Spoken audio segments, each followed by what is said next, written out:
Pues muy buenos días, Eva, qué gusto saludarte. Debería haber estado yo presente ahí físicamente, pero pues me fue imposible llegar a Morelia. Pero aquí estamos, en este congreso, que me alegra mucho que lo realicen.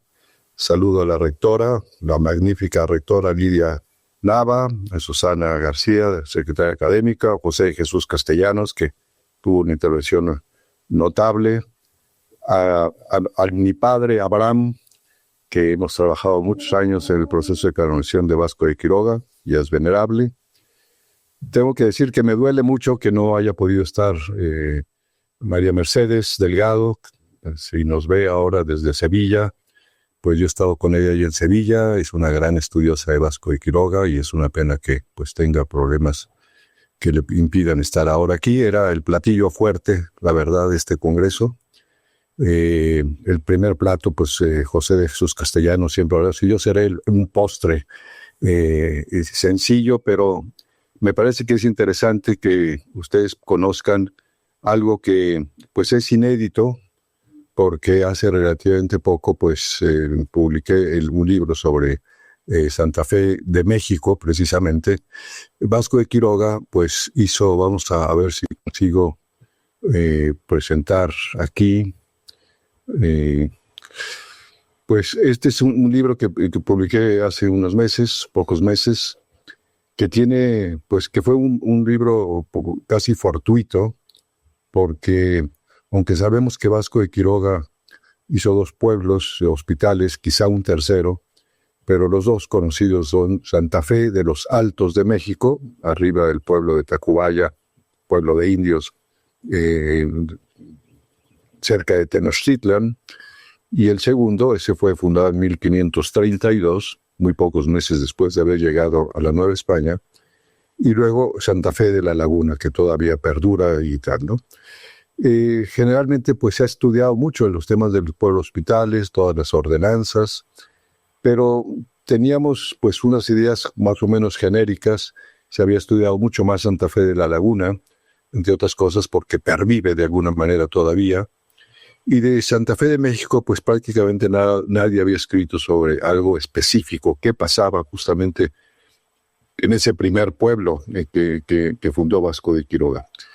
Y pues resulta que pues hace 2 años y medio, un buen amigo mío, que es el doctor Baltasar Brito Guadarrama, pues lo que él tiene él es el director de las bibliotecas del Instituto Nacional de Antropología e Historia, y él pues muchos sábados va a una zona de la Ciudad de México que es Tepito, La Lagunilla, lugar donde pues hasta da miedo entrar a veces porque hay muchos robos y muchas cosas, pero ahí se venden de todo, y entre otras cosas documentos antiguos. Y él pues trae un poco de dinero en la bolsa, el máximo que puede tener en la bolsa para comprar algo para el Instituto Nacional de Antropología e Historia, que son 28,000 pesos, y compra pues documentos antiguos, códices. Es el gran experto en México de códices antiguos, y se encontró pues hace 2 años más o menos un gran legajo en la banqueta de una calle, y empezó a hojearlo, y se dio cuenta que ahí se mencionaba mucho Vasco de Quiroga, o había la firma de Vasco de Quiroga en muchos documentos. Pues lo quiso comprar y le pedían un dineral. Le dijo, mira, fíjate, lo que tú pides, pues le pedían creo que 100,000 pesos. Y él dijo, esto no vale 100,000 pesos, eso vale 300,000 pesos. Es un gran documento, pero nadie te lo va a comprar, nadie sabe lo que es esto. Yo no lo voy a comprar para mí, lo voy a comprar para el acervo cultural de México, el INAH, y te ofrezco aquí 28,000 pesos. Y pues le aceptaron al asunto, aquí mismo te los doy y tal, y yo te lo llevo, y además te invito a que luego vayas al Museo de Antropología, la historia, donde está la gran biblioteca, y ahí hay un lugar muy específico, se guardan los documentos antiquísimos, muchos códigos, y te invito a que lo vayas a ver, ¿no? Él empezó a hojear aquello y se dio cuenta que hablaba mucho de Vasco, y pues junto con otro amigo suyo preguntó, oye, pues ¿quién podrá saber más de Vasco de Quiroga? Ya dio conmigo, nos fuimos a comer y me enseñó lo que tenía y tenía un tesoro. ¿Qué era ese tesoro? Pues el expediente, toda la documentación que Vasco de Quiroga tenía un mes antes de morir, no, un mes y medio antes de morir. Era el gran tesoro de Vasco de Quiroga, hombre de derecho, guardaba toda su documentación y era pues con lo que se defendía muchas veces, ¿no? Y entonces, pues, justamente ahí yo prometí que haría un librito. Dijo, bueno, pues yo, si quieres, con este material hago un librito, son muchos folios. Él ayudó en la paleografía, que es, pues, letra del siglo XVI, muy difícil a veces de entender, y me hizo ese gran favor, me entregó ya paleografiado el texto. Yo pensaba sacar un pequeño librito, pero salió un libro de más de 600 páginas, porque la información que contiene todo ese expediente, que hemos llamado Expediente Santa Fe, pues es verdaderamente notable. Se puede decir que a partir de ahora tenemos un conocimiento de muchas cosas que no sabíamos, ni de Vasco de Quiroga, ni de su pueblo hospital, el primero, el de Los Altos se llama, que estaba arriba del pueblo de indios de Tacubaya, y pues ahí está el libro. Pretendo yo ahora pues señalarles algunas cosas que están en ese libro y sobre todo pues lo que significa el material que hemos encontrado, ¿no? Hay que decir que Vasco de Quiroga, ya lo señalaba muy bien José de Jesús Castellanos, pues no hay que olvidar que es fundamentalmente un laico, ¿no? Un laico que siendo laico el Papa Pablo III lo nombra obispo y tiene que hacer pues un fast track para ordenarle pues un sacerdote y luego obispo, pero él viene como la máxima autoridad en la Nueva España. El gobernante, junto con los integrantes de la segunda audiencia, pues uno de ellos es Vasco de Quiroga y sobresale sobre todos los otros oidores. Y él entra a Tenochtitlan el 9 de enero de 1531, poquitos meses antes, 11 meses antes de la primera aparición de la Virgen de Guadalupe, para ponerlo en el contexto. Y es muy interesante porque Vasco conoce y ve la Virgen de Guadalupe, por lo menos el ayate, muy probablemente en la casa de Zumárraga. Y él llega pues a solucionar muchos problemas. Es de verdad que hay una serie de españoles que cometen fechorías, pero pues muchos españoles que vinieron con Cortés luego fueron hombres ejemplares, ¿no? Es decir, hay que tener mucho cuidado con la leyenda negra que han hecho respecto de que fue un desastre la conquista, que todo era abusos y todo. No, había gente valiosísima. El mismo Cortés tenía valores extraordinarios y todos tenían la idea de que tenían que ayudar, ¿no? Bueno, pues entra a la Nueva España. Inmediatamente los indígenas se dan cuenta que él tiene algo muy especial, Vasco de Quiroga, de tal manera que acudan pues en masa para pedirle ayuda. Él pues logra enjuiciar a muchos españoles que cometían abusos, los mete a la cárcel, va en busca de los integrantes de la primera audiencia, pues Nuño Beltrán de Guzmán, Delgadillo y Matienzo, 3 bribones, y los logra meter a la cárcel, los persigue, y los indígenas pues van con sus dibujos a enseñarles sus problemas de tierras, problemas de herencias, problemas con españoles, y se la pasa pues de día y noche atendiendo a los indígenas. Siempre tiene por lo menos a 2 y hasta 3 traductores, porque él quiere entender muy bien lo que quiera, y además pues actúa como un Salomón con una sabiduría espectacular, pues determinando la justicia, de tal manera que empieza a tener un gran prestigio.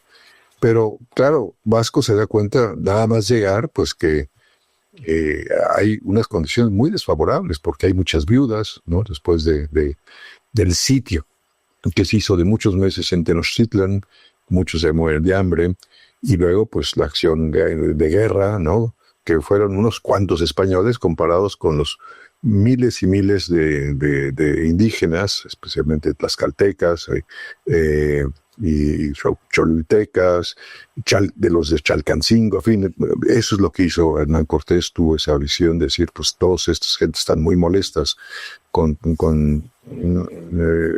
Tenochtitlan, que les pide una cantidad enorme de materiales y de cosas en pago, y se rebelan, y esa rebelión la aprovecha Hernán Cortés para iniciar el sitio y luego la caída de Tenochtitlan, que pues se da necesariamente. Y entonces hay mucha gente viuda, muchas mujeres tiran a sus hijos recién nacidos en las acequias, porque dices no van a vivir, y se conmueve tremendamente Vasco de Quiroga. Él es un humanista, muy probablemente estudió en Salamanca, casi está uno seguro que fue en Salamanca, por una serie de compañeros que tuvo, y él busca soluciones a eso, ¿no? Y entonces, ¿qué hace Vasco de Quiroga? Pues buscando una solución profunda y duradera, déjenme pasar a la anterior, pues decide formar y fundar un pueblo que le llama hospital, ¿no? Explicaré con más detenimiento algunos conceptos fundamentales de lo que es un pueblo hospital. Y lo hace, pues, en la parte alta del pueblo de indios de Tacubaya, y lo titula así, Santa Fe de México o Santa Fe de los Altos de México. Nada más para meter así como en contexto, ¿qué es? Vasco de Quiroga, pues es la máxima autoridad en la Nueva España. Sus oficinas están en el Zócalo de la Ciudad de México. Todavía no está la catedral actual, hay una pequeña catedral, donde hoy es el Monte de Piedad, ahí estaban las oficinas y la vivienda de los oidores, ahí recibía continuamente a los indígenas. Tenía muchísimo trabajo y sin embargo él soñaba con hacer algo pues que pudiese sacar a la gente de su estado y fomentar pues el potencial que él veía en los indígenas. Esta es una representación de Tenochtitlan del año 1519, digamos la primera vista que tienen los conquistadores, y entonces pues es impresionante porque están aquí las calzadas, ¿no? La calzada de Tlacopa, de Tacuba, la calzada Nonoalco-Azcapotzalco, aquí está pues la calzada a Tenayuca, a Xochimilco, etcétera, ¿no? Este es un mundo tremendo. Y entonces, pues,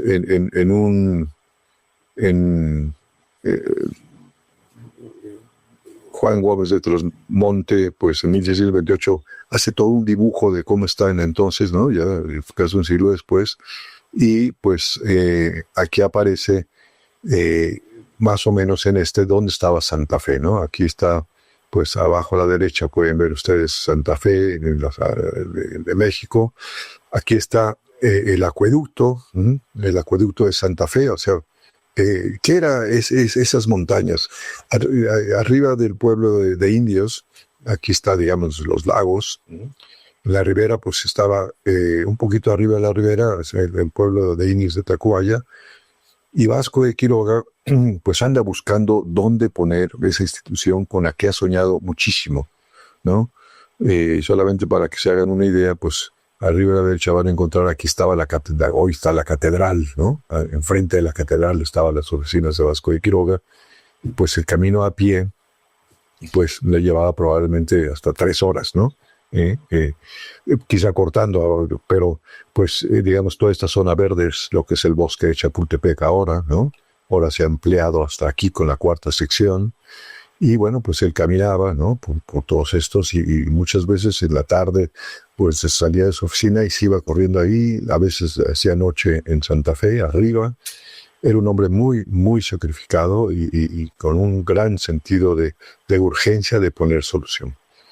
Y nos hemos encontrado un texto donde Vasco de Quiroga pues dice, y después de muchas salidas a todos vientos, porque él hacía muchas salidas buscando dónde poner su pueblo con el que había soñado tanto. Después de muchas salidas a todos vientos, me ha deparado Dios las lomas de Santa Fe. Él ya las llamó de Santa Fe, entonces esas lomas no tenían ese nombre.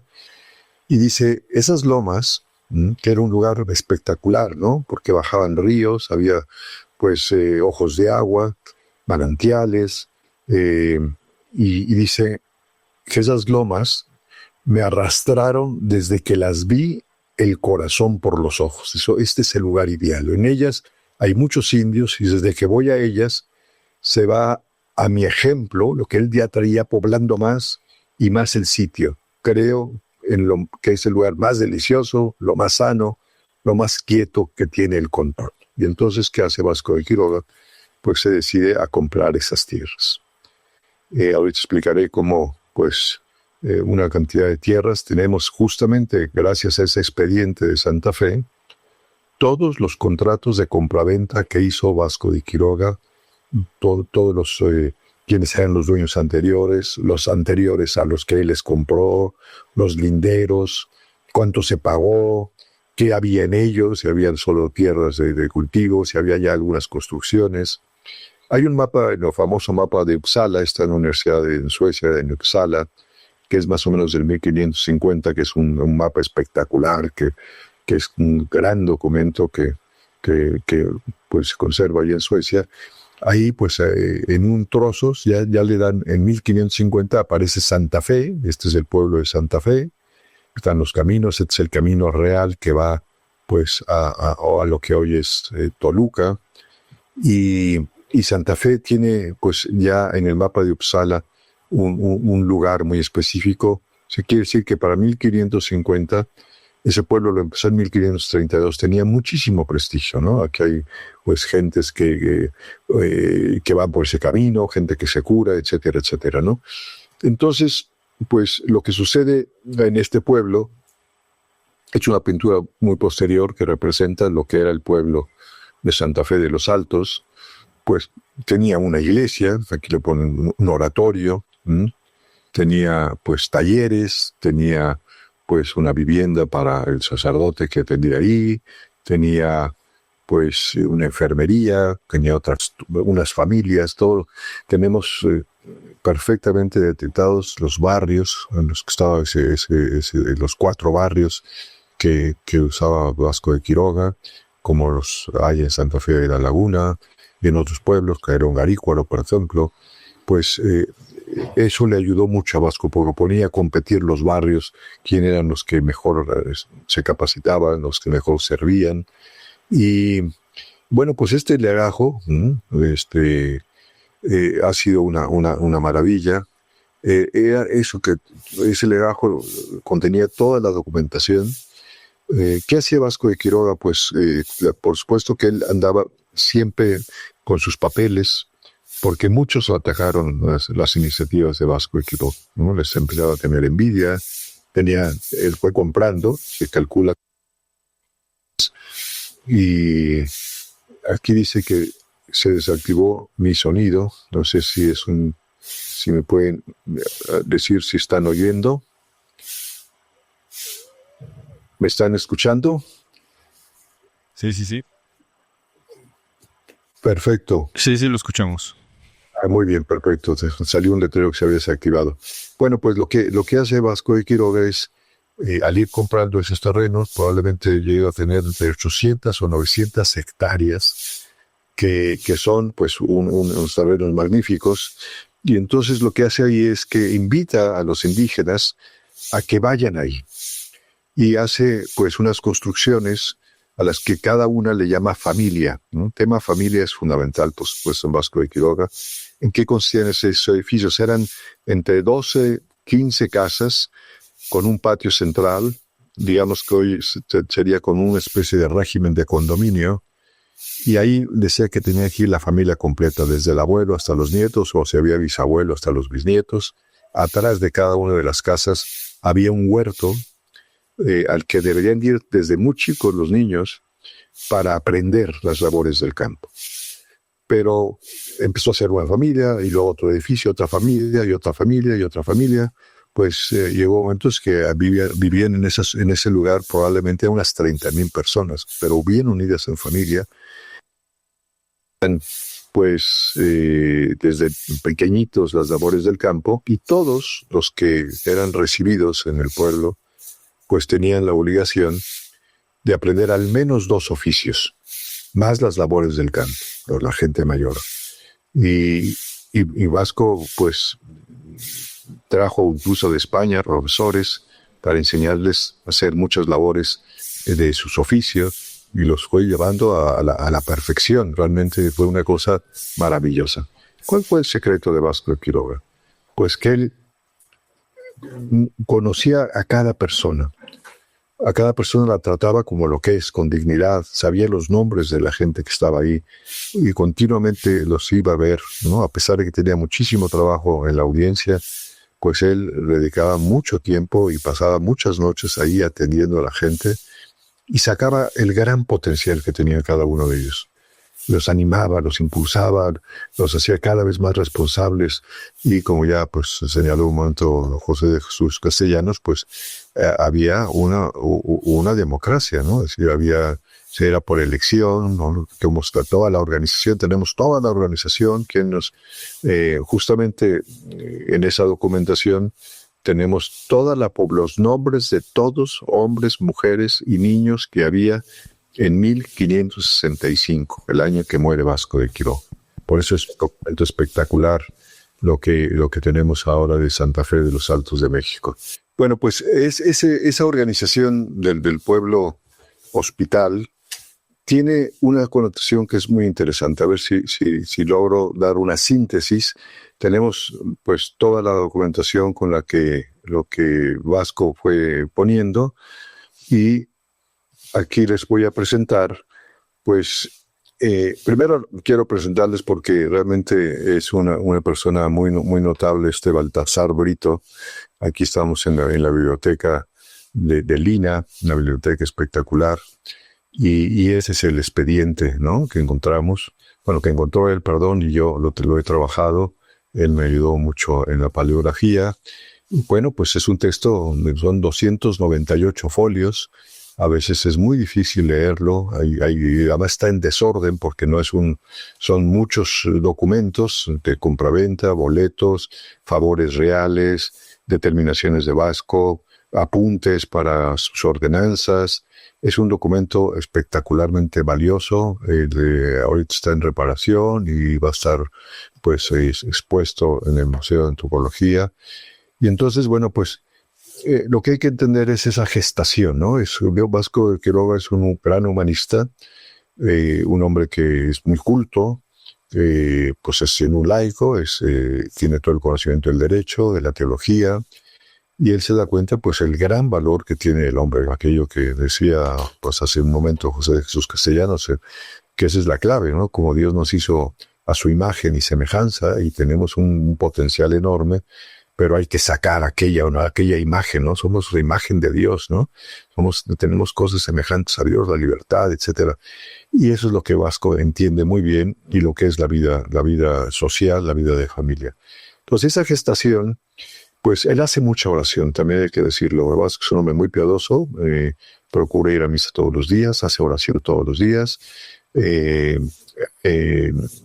va pues viendo primero sus terrenos, él pone mucho de sus ahorros que tiene y prácticamente casi todo su sueldo para poder ir comprando esas tierras, ¿no? Y hace negociaciones para las tierras. A veces son tierras que compra a indios y a otros a conquistadores, ¿no? El mismo Hernán Cortés tenía tierras ahí. Hernán Cortés, hay que decirlo, donó aparte de las tierras, tenemos el documento, para Santa Fe, Nuño Beltrán de Guzmán, eso que fue un desastre, también tenía tierras, el factor, todos los personajes, era el lugar más bonito que estaba cerca de Tenochtitlan. Y entonces Vasco hace mucha oración y empieza a recibir a los indios, él les hace el diseño, Vasco también era un gran diseñador, ¿no? Arquitecto de alguna manera. No hay que olvidar que la traza de Pátzcuaro pues es obra de él, ¿no? Y entonces él diseña cómo deben ser las casas, cómo deben ser los patios, cómo deben ser los talleres, cómo debe ser la iglesia. Y después pues, él es con una mentalidad laical, absolutamente, es un laico, es un abogado, pero dice, necesito la ayuda espiritual. Y en la ayuda espiritual pues anda pidiéndole a Dios, necesito conseguir un sacerdote que me ayude a proporcionar los sacramentos a todos los que están viviendo aquí y que pueda celebrar la misa todos los días. Y él va pues a un lado y a otro, y al año siguiente, en 1533, pues él entra a una iglesia, no sabemos exactamente cuál, pero en ese momento estaba celebrando la misa uno de los primeros agustinos, que llegó a México. Llegaron en 1533, 7 de los agustinos. Y resulta que oye la homilía, y Vasco dice, su nombre uno era muy jovencito, estaba casi recién ordenado, Antonio de Borja. Y dice, este es el hombre que Dios quiere que sea el que me ayude en la parte espiritual. Termina la misa, va a la sacristía y le dice, quiero hablar con usted, y le explica por extenso todo su proyecto, que ya tiene una cantidad de gente enorme. Y este Agustino, pues, él dice, véngase conmigo y aquí yo le doy casa. Y dice, no, pues tiene que ser mi superior, ¿no? Y entonces van a ver al superior, y el superior de los agustinos dice, no te puedo dar este sacerdote, somos muy poquitos y no llegamos. Y Vasco probablemente la pasa muy mal, el hombre pues obedece, y le dice, vamos a rezar mucho. Y se pueden a rezar los dos, ¿no? Y pasan unos 5 meses y vuelve Vasco con el superior, y para su sorpresa dice, puede llevarse este sacerdote que lo atiende allí. Y este hombre, pues, tiene fama de santidad, ¿no? Tengo la ilusión que ahora con el Papa, por León XIV, le podamos presentar también una biografía de este sacerdote, porque sería espectacular que lo canonizara. Él estuvo ayudándole 3 años, pero puso las bases de la ayuda espiritual y la distinción. O sea, Vasco le dijo, tú te ocupas de lo espiritual, la predicación, la celebración de la misa, los sacramentos. No te metas en la organización, no te toca a ti, yo me encargo de toda la parte material. Y este hombre entendió perfectamente, ¿no? Cosa que es importante, ¿no? Que los sacerdotes no nos metamos en lo que pueden hacer los laicos, lo que no pueden hacer los laicos, que es, pues, los sacramentos lo hacemos nosotros. El valor de los laicos, Vasco lo tenía clarísimo, él lo era. Y bueno, pues ahí estuvo funcionando el pueblo, pues en 1536 le avisa, pues, la reina que el Papa Pablo III lo nombró obispo, y él realmente, pues, obedece, porque es un hombre bien, pero le cuesta mucho. Me arrancaron, dice, de la magistratura, me arrancaron, yo que soy un magistrado, ¿no? Que imparto justicia, etcétera, me arrancaron, pero bueno, y soy un pecador, por mérito de mis pecados me hicieron, pues, obispo, ¿no? Pero mantiene siempre esa mentalidad laical. Entonces, pues, algo que es fundamental entender es la naturaleza que tienen esos pueblos, ¿no? O sea, primero da a luz una criatura peculiar, un pueblo que no semejante a ningún otro en el mundo entero, ¿no? O sea, no era nada más hacer una población, ¿no? Sino es un pueblo hospital. Ahorita explico el término hospital que tenía en la época en el siglo XVI con Vasco de Quiroga. ¿Qué es lo que le importa? Dice, toda esta gente necesitamos ayudarla a que aprendan a vivir en familia. La familia mexica y las otras tribus estaban muy desmembradas, ¿no? por el sistema educativo, muy separadas. Entonces, enseñarles a vivir en familia. La familia es la célula importantísima de la sociedad. ¿Cómo cambiamos este país? Cuidando matrimonios, cuidando las familias. No hay más remedio, ¿no? Ese es el diseño de Dios. Luego, capacitar a la gente para que trabajen bien, con perfección. Tenía muy claro Vasco, pues, como el Génesis dice que Dios crea al hombre para trabajar. Trabajo no es un castigo, Dios creó para trabajar. Luego lo haremos con sudar la frente, pero el trabajo es lo que enaltece a la persona, es lo que le permite desarrollar. Ya lo mencionaba el profesor José Jesús Castellano, el tema de las virtudes. Hoy hay poca virtud y por tanto es muy fácil que la gente caiga en cosas que aparentemente fáciles y acaba siendo un desastre. Y el tema clave de ese lugar es no enseñar la doctrina católica así, una teoría. No, dice, en la práctica, ¿no? Si Jesucristo dijo que los van a reconocer los demás que somos discípulos suyos, es por la caridad. Entonces, ese lugar es un experimento de caridad continua. El tesoro, ¿no? Es los enfermos, los discapacitados, la gente adulta, las viudas. Ese es el tema, ¿no? Entonces, pues él dice que vivan en familia, que trabajen con perfección, porque el trabajo se puede con el trabajo ser santo, y pues que vivan, darles todos los elementos para que sea una práctica de la caridad sin pretextos. Y claro, pues empieza a tener la gente con los oficios. Es una especie de materialismo cristiano, llamémosle así. No, nadie es propiedad, todo es común a todos, ¿no? Esa es una genialidad que tiene Vasco. El que necesita algo lo toma, pero si le sobra algo es para los demás. Todo el mundo trabaja en función de los demás y ese es el gran cero. ¿Cuál es el tema de fondo? Pues, bueno, Vasco primero busca que el rey, pues los reyes de España lo protegen, ¿no? Este es el reino de México, ¿no? La palabra colonia no se puede usar para la Nueva España, no fue colonia, pero el reino, un reino de México, virreinato. Entonces él busca, pues, el patronazgo real, porque hay muchos ataques. ¿De quién? Pues de todos los que tienen autoridad, ¿no? Luego, pues, Hernán Cortés quieren meter mano ahí, lo quiere meter su hijo después, y entonces su creación es algo insólito, ¿no? Amalgama dos realidades, un pueblo y un hospital, pero hospital viene de hospes, el latín, que es un huésped, ¿no? ¿Cómo entendió el hospedaje? Pues cómo ayudar integralmente a la persona, unos que viven ahí o cualquiera que va de paso, porque allí era el camino real que llevaba pues a Toluca, luego llevaba por supuesto a Michoacán y luego a las minas. Era un camino muy transitado y había gente pues que tenía muchas necesidades.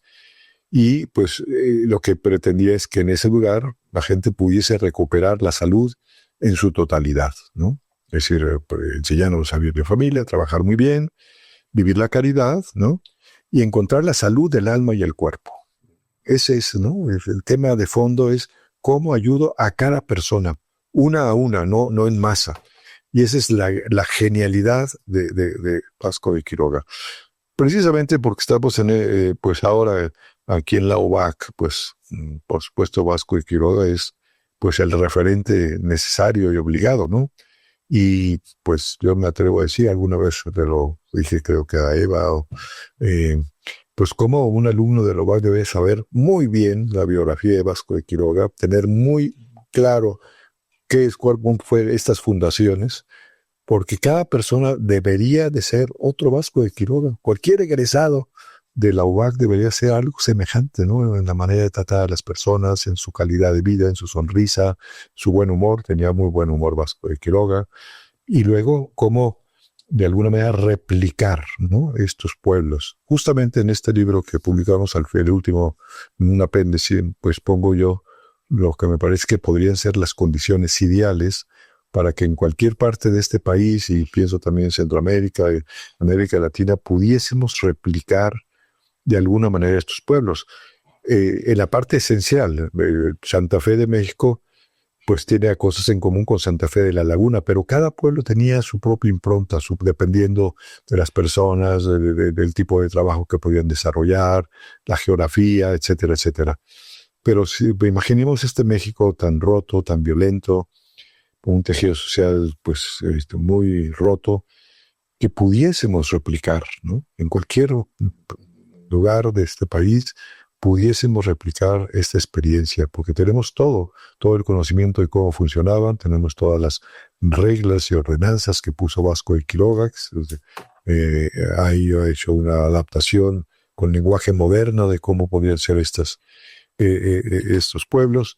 Y bueno, pues la compra de tierras, ahí están los privilegios que fue consiguiendo. De hecho, Vasco, pues en 1548 decide ir a España, porque se da cuenta que tiene que hablar con el rey y pedirle una serie de privilegios que consigue, una documentación valiosísima. Tenemos todos los privilegios porque están en el expediente de Santa Fe, la protección que le dio Vasco, concedió laical a esas fundaciones, como pues quienes vivían ahí no tenían que pagar impuestos, por ejemplo, cómo era la producción, tenían su propia policía adentro, ¿no? Esa mixta policía que es el orden, pero en lo material y en lo espiritual. O sea, la policía no nada más es si me ven o no me ven, si me aprecian o no me aprecian, no es la parte integral, si eres ejemplar, si eres honrado, si eres ayudador, si trabajas con perfección. si tienes creatividad, ¿no? Vasco fomentaba muchísimo, ¿no? Toda la capacitación, ¿no? Y por eso hay cosas maravillosas que se lograron en ese pueblo. Esos pueblos, el pueblo de Santa Fe, pues duró más de 3 siglos y se murió por la persecución religiosa, ¿no? Con Juárez, la ley Lerdo, el mismo Porfirio, te quitó tierras, pero una fundación que te dura más de 3 siglos, ¿no? Y Santa Fe de la Laguna perdura más o menos ahí, pero ¿y cuál es también la clave? Pues bueno, el ambiente de familia. Justamente, pues tenemos ahí pues un texto que se le atribuye a Vasco de Quiroga con una cantidad de anécdotas, pues de cómo era la vida diaria, ¿no? Cómo funcionaban las visitas que había, cómo las trataban, fiestas, la celebración de las fiestas, era un asunto muy alegre, y tenemos pues muchísimos datos que no disponíamos entonces. Entendemos mejor las reglas de ordenanzas. Estas ordenanzas pues tienen su inspiración en la utopía de Tomás Moro, ¿no? Justamente pues no hay que olvidar que la primera traducción de Tomás Moro publicó en 1516 La Utopía. Era pues una especie de divertimento, un juego ideal que pues ideó como pues pensando, ¿no? en un lugar ideal, de una sociedad ideal, pero era eso, una cosa que nunca se iba a dar, eso es utopía, ¿no? En ningún lugar se ha dado ni se dará. Vasco de Quiroga leyó La Utopía. No sabemos si antes de venir a la Nueva España, pero aquí seguramente la leyó, la releyó porque Juan de Zumárraga, tenía un ejemplar de la edición de Basilea de 1519. Y ese ejemplar está hoy por hoy en la Universidad de Texas, en Austin, y está anotada en los márgenes. Yo he estado en la Universidad de Texas viendo ese ejemplar, analizándolo, y el que pues encontró la traducción que hizo Vasco de Quiroga de La Utopía del latín, que es un texto que escribió en latín, era la lengua del vulgo, que todo el mundo le hablaba, pues él, en Vasco de Quiroga, en 1535, hizo una traducción y la mandó a España. Estaba perdida. Y un gran investigador, ahora buen amigo mío, Víctor Lilo Castán, pues la encontró en la Biblioteca Real en Madrid, ya publicado ese texto, y estamos debatiendo pues las notas, ¿no? Marginales, si son de Zumárraga está descartado, si son de Vasco de Quiroga, si son de su secretario Cristóbal Cabrera, o si son de otro agustino notable, como fue Alonso de la Veracruz, que también tuvo mucho trato con Vasco de Quiroga. Pero lo que parecía imposible, un sueño, pues resulta que Vasco lo hizo realidad. ¿Qué quiere decir esto? Que nosotros podemos pensar en México ya es un desastre, todo el mundo está pues enfrentado, todo es violencia, todo etcétera, lo que veamos. Es imposible arreglar, se puede arreglar. Cuando llega Vasco de Quiroga a Tenochtitlan, 1531, es un desastre. Es un desastre, hay gentes pues que están muy dolidas, con muchos parientes han muerto, de hambre, por la guerra, y la gente está desanimada. Hoy tenemos que estar llenos de optimismo. ¿Por qué? Porque tenemos un ejemplo espectacular, ¿no? Y yo creo que pues hay que darse a la tarea de difundir mucho a Vasco de Quiroga, y especialmente estas fundaciones de los pueblos, otras muchas cosas que hizo maravillosas, pero esto se me hace que pudiese dar un respiro a nuestro México. Y menciono aquí, porque es una cosa muy interesante, de 2 mayordomos. ¿Qué pasó en 1565? Bueno, nosotros sabemos desde que Juan José Moreno escribió en 1776 una biografía de Vasco de Quiroga, que es muy tardía, ¿no? Porque no tenemos una biografía en forma. Se puede decir que la primera biografía en forma de Vasco de Quiroga, sin pretender que fuese biografía, se la debemos a Cristóbal Cabrera. Cristóbal Cabrera fue un joven que vino a la Nueva España, llegó probablemente en 1528, 1529, 2 años antes que Vasco, y venía de aventurero, ¿no? Se subió a un barco de aventurero y logró trabajar con Fray Juan de Zumárraga. Le dio un trabajo, era su mozo, pero un hombre muy listo. Y Vasco, en aquella época, pues los gentes humanistas hablaban perfectamente el latín, el griego, y este hombre se le interesó aprender latín y griego, y su Marga le dio clases de latín y de griego y lo aprendió rápidamente.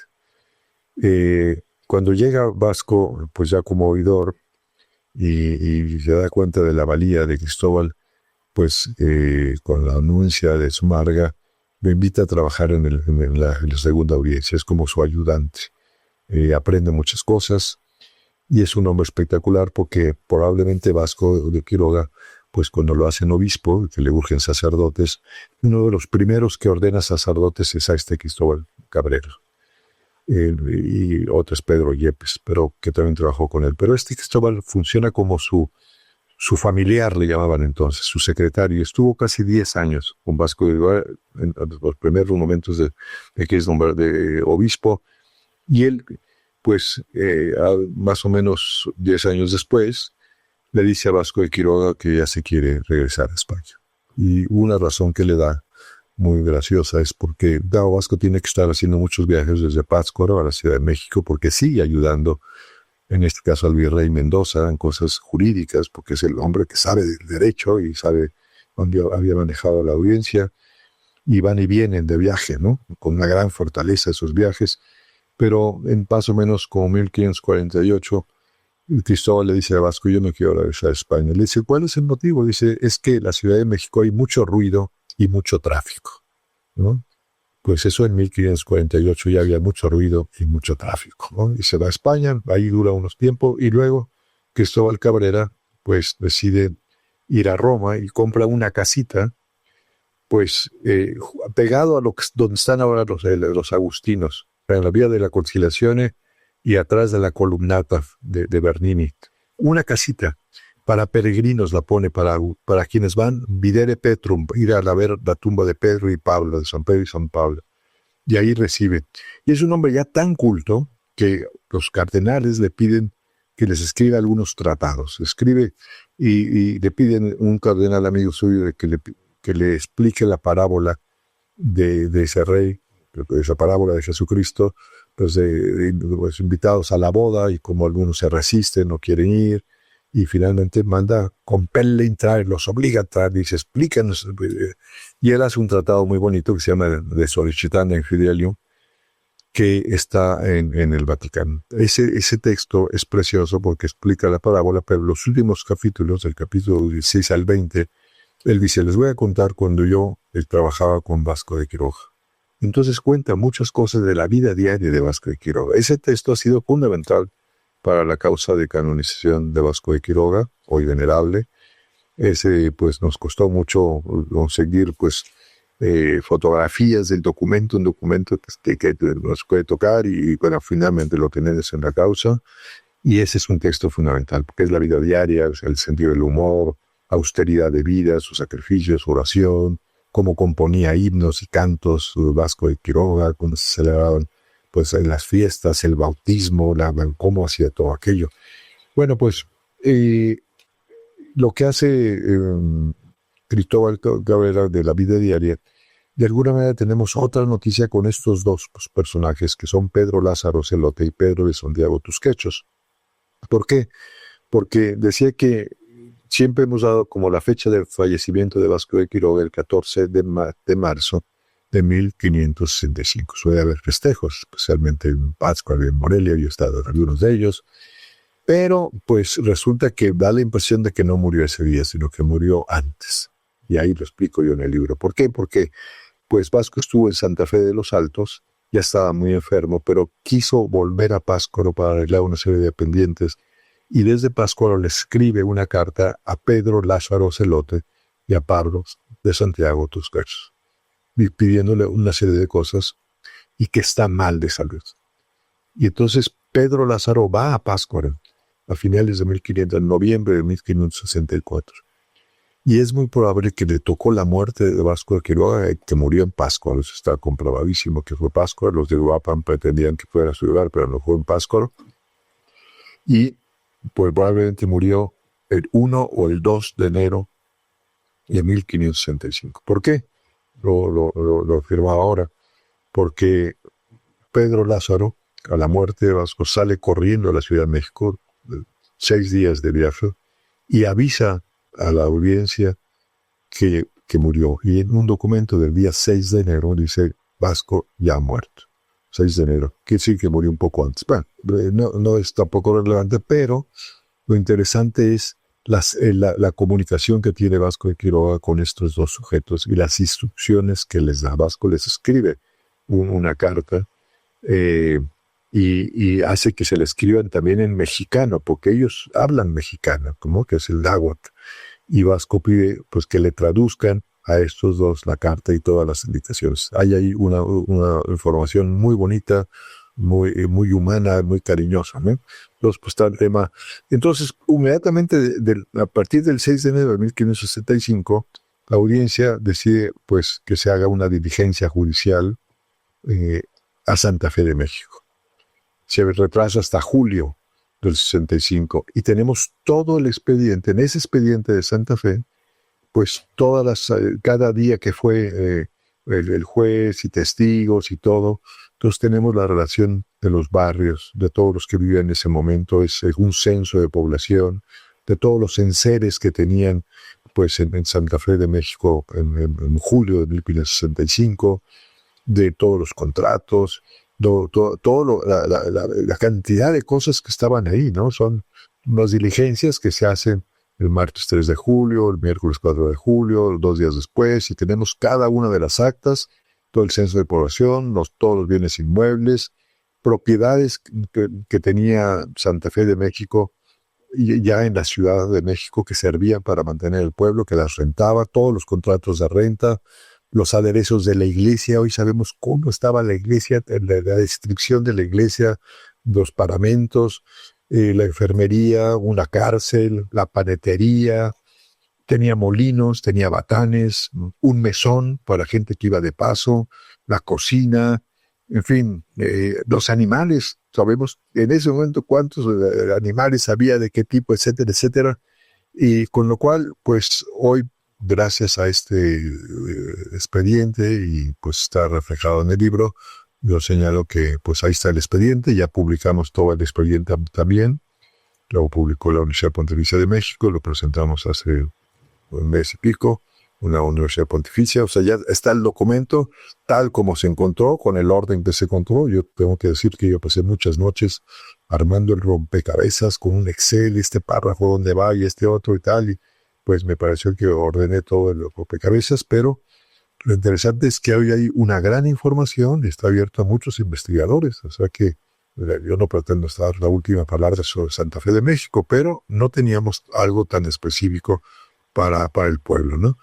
Y ahí relato pues lo que fue la agonía del pueblo, ¿no? Cómo la fueron atacando. Ese pueblo dependía pues del cabildo de catedral de la diócesis de Morelia, ¿no? Y del colegio de San Nicolás, ¿no?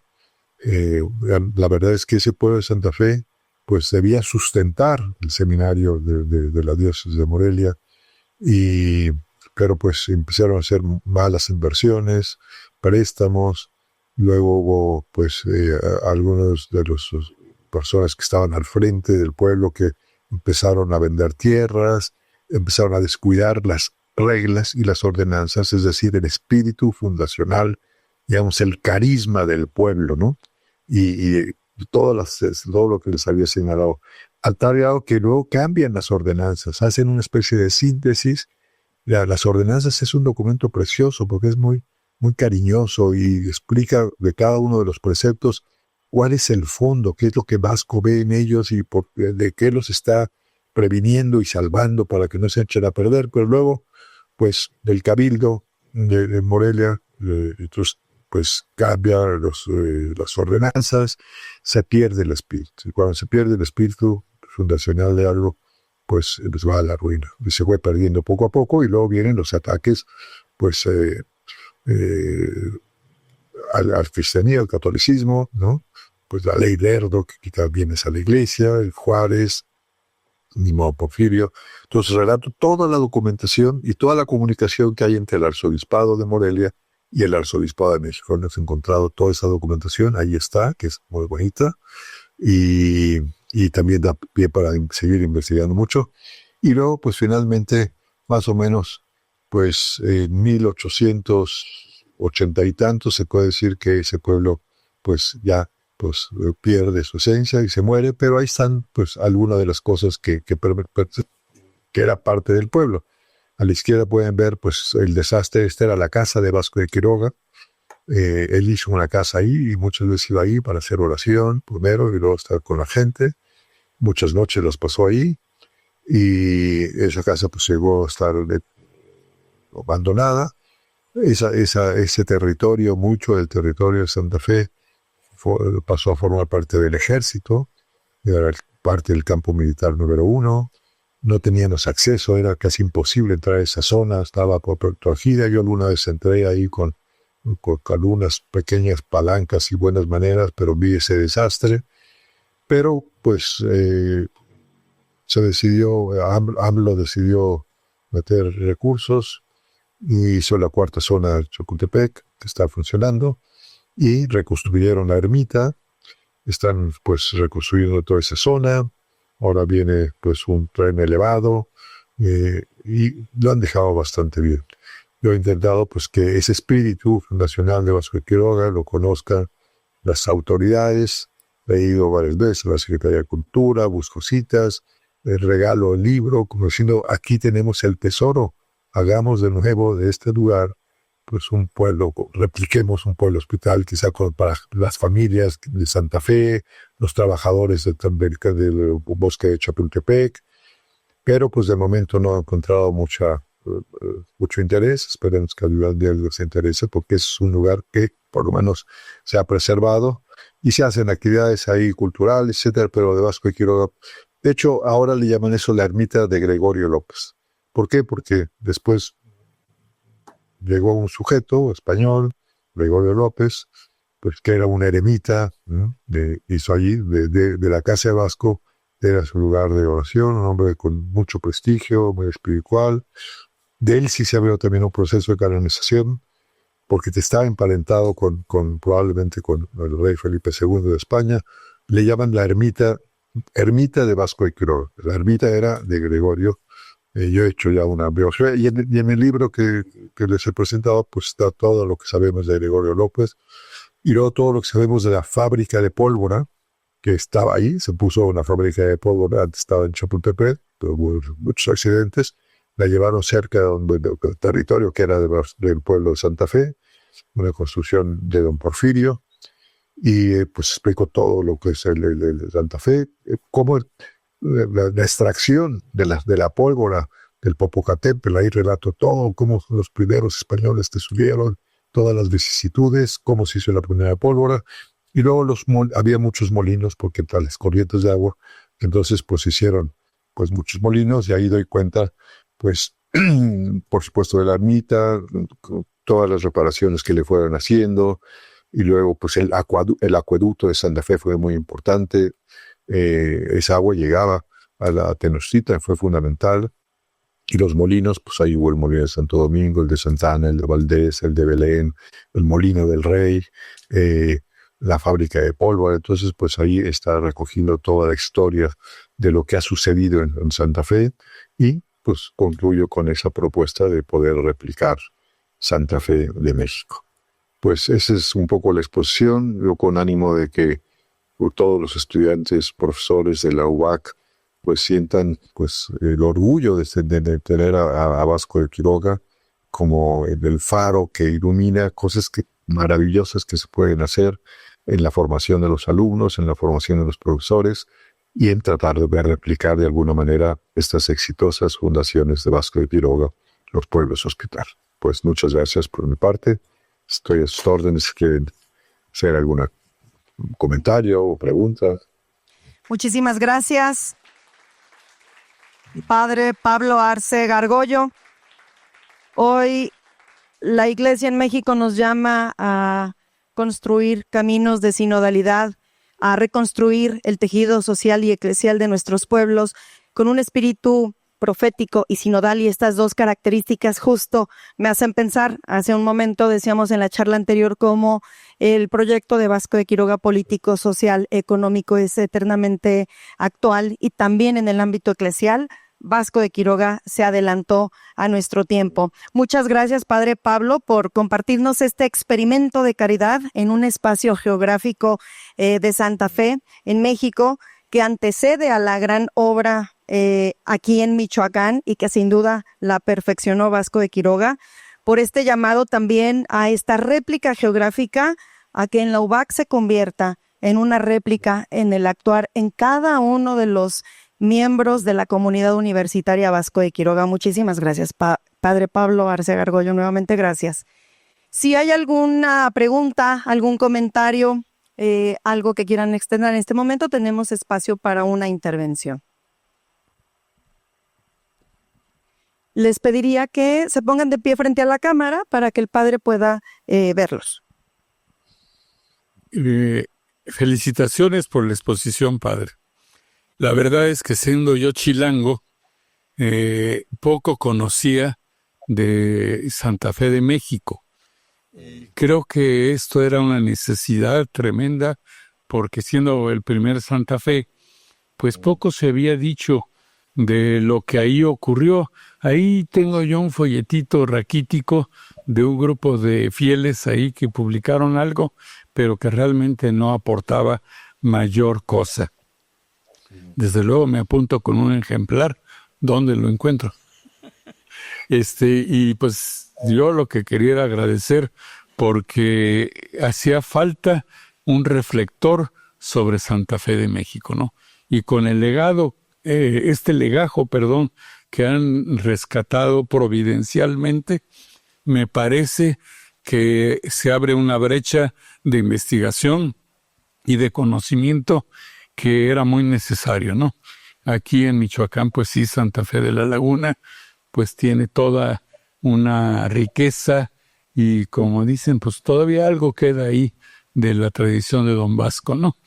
Pero allá en México, pues ahora solo hay edificios, rascacielos, etcétera, ¿no? Pero hay que revivir ese espíritu también allá. Pues felicidades, Padre. Y muy bien, José. ¿Me oyes, José? Sí, ¿Me escuchan? Sí. Bueno, nada más decirles que yo no es que pretenda hacer publicidad del libro, pero se puede conseguir en Amazon, basta que pongan para hablar Santa Fe de México. Lo editó una editorial que tiene mucho prestigio en el mundo jurídico, que es Tirán Loblanc, también en la editorial Tirán Loblanc. Ahí lo encuentran, pero en Amazon también lo pueden encontrar, ¿no? El tema de Santa Fe de la Laguna, pues a mí me parece que sería muy interesante quienes están ahí en Santa Fe de la Laguna, pasando por el párroco que esté ahora, pues que lea aquello, es decir, hay cómo revivir, quizá hay cosas que sí perduran ahí, pero que hay cosas que pudiesen replicarse todavía mejor. Y luego, pues yo invito a muchos alumnos y todo que puedan leerlo, y es un libro pesado en sentido real, porque son 600 páginas, pero pueden tomar partes de ese libro. Aquí me pregunta una persona, no sé, Gerardo César Sánchez, que cuál fue la fuente filosófica de Vasco. Bueno, pues Vasco, por supuesto, está el tema de Tomás Moro.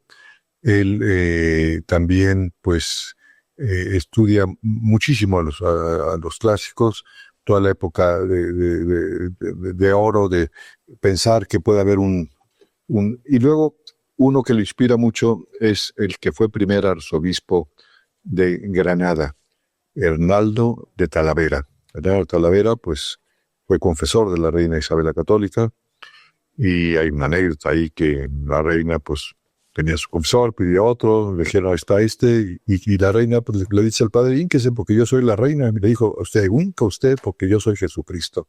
Y eso le cayó muy bien a la reina. Da también su proceso de canonización abierta de Isabel la Católica. Y luego lo nombran primer arzobispo de Granada, y Vasco conoce lo que hace con los moros, con los judíos, con los cristianos. Toma muchas cosas de Hernaldo de Talavera, que hay cosas muy semejantes que los dos hicieron tanto en Granada como en México. Ahí se pueden encontrar muchas cosas. Y pues hay una biografía que yo publiqué hace tiempo en Porrúa, Vasco de Quiroga, jurista con mentalidad secular. Ahí hay mucha bibliografía. Hicimos todo un estudio de todo lo que se ha publicado de Vasco de Quiroga. Ya se quedó corto porque ese es del 2007, pero ahí hay cientos de libros. Es increíble que tengamos un personaje el que se ha escrito tanto, y gracias al proceso de canonización que se hizo con mucha seriedad, padre Abraham, el padre Fren, pues llegamos a rascar documentos que no sabíamos ni que existían. Y yo creo que no hay un solo personaje del siglo XVI, ni en España ni en América, del que tengamos tanto material. Muchísimas gracias, Padre Pablo Arce Gargollo. Le damos un aplauso para agradecer su participación.